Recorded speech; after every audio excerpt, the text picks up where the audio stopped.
প্রিয় দর্শক, আমাদের সকলের মনেই কিন্তু কম বেশি আশা, আকাঙ্ক্ষা, স্বপ্ন থেকে থাকে। অনেকের আশা স্বপ্ন পূরণ হয়, আর অনেকের আশা স্বপ্ন নিয়েই মারা যায়। তো প্রিয় দর্শক শ্রোতা, আজকে আমি আপনাদেরকে কোরআন থেকে সরাসরি একটি আমল শিখাইয়া দিব, একটি দোয়া শিখিয়ে দিব। যেই দোয়াটা হযরত মুহাম্মদ সাল্লাল্লাহু আলাইহি ওয়াসাল্লাম বেশি, বেশি পড়তেন এবং সাহাবায়ে কেরামদেরকেও পড়ার নির্দেশ দিয়েছেন।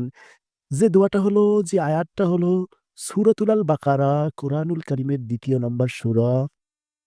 এই সূরার ২০১ নম্বর আয়াত। তো এই আমলটা করার নিয়ম হলো আপনার তাহাজ্জুদ নামাজে এই দোয়াটা করতে হবে। আমরা জানি নফল ইবাদাতের, নফল নামাজের সবথেকে সেরা নামাজ হলো রাতের আঁধারে যে বান্দা তাহাজ্জুদ নামাজ পড়ে, ওই নামাজটা সবথেকে সেরা নফল নামাজের ভিতরে। প্রতিদিন মানুষেরা আল্লাহ সুবহানাহু ওয়া তাআলাকে ডাকে, আর রাতে আল্লাহ সুবহানাহু ওয়া তাআলা বান্দাকে ডাকে।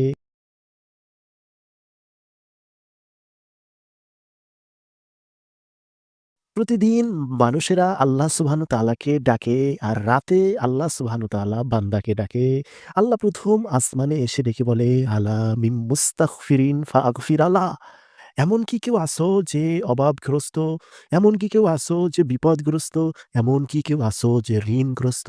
এমন কি কেউ আছো যার রিজিকের প্রয়োজন? আল্লাহ নিজে বান্দাদেরকে ডেকে, ডেকে এগুলো বলে থাকে। তো এই আমলটা করতে হলে আপনার সর্বপ্রথম তাহাজ্জুদ সালাত আদায় করতে হবে। আমরা জানি তাহাজ্জুদ সালাত আমাদের বাংলাদেশের টাইমে রাত ১২টার পর থেকেই আপনি ফজরের আগ পর্যন্ত যে সময়, এর ভিতরে আপনি পড়তে পারেন। তো আপনি তাহাজ্জুদের সলাতে সিজদায় সিজদার তাসবিহ আদায় করার পরে আপনি এই দোয়াটা পড়বেন ১০ বার।